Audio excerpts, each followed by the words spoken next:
Johne's gospel chapter 1:46 నతన్యేలు వచ్చి అంటాడు, నజరేతు నుండి ఏదైనా మంచిది వస్తుందా?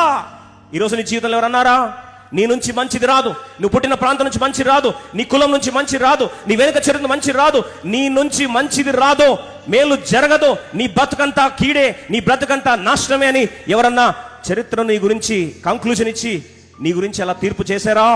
ఈరోజు నీకు అలా అనిపించిందా? తరతరాలుగా నేను శాపం అనుభవిస్తున్నా, ఈరోజు మంచి నా కుటుంబంలో చూడలేకపోతున్నా. చూడండి ఒకసారి చదవండి, అపోస్తలుల 3:6 త్వరగా చదువుతాం.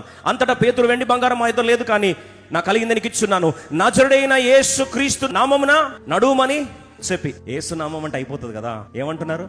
నజరేయుడైన యేసు క్రీస్తు నామమున లేచినాడు. ఆ పేరు ఏమైందండి ఇప్పుడు? బ్రాండ్ అయింది. A bad name became a brand name. దేవుడు ఆ మాటను మన చేత నెరవేర్చును గాక. ఎక్కడెక్కడైతే బ్యాడ్ అన్నారో, ఇది అండి ఇదంతా బ్యాడ్ అండి, పనికిరాదండి, ఇంతే అండి, ఆ ప్రాంతాల్లో దేవుడు ఎలా వాడుకున్నాడంట? బ్రాండ్ గా వాడుకున్నాడు. ఇది కేవలం క్రీస్తు ప్రభు వారి ద్వారానే సాధ్యమైంది.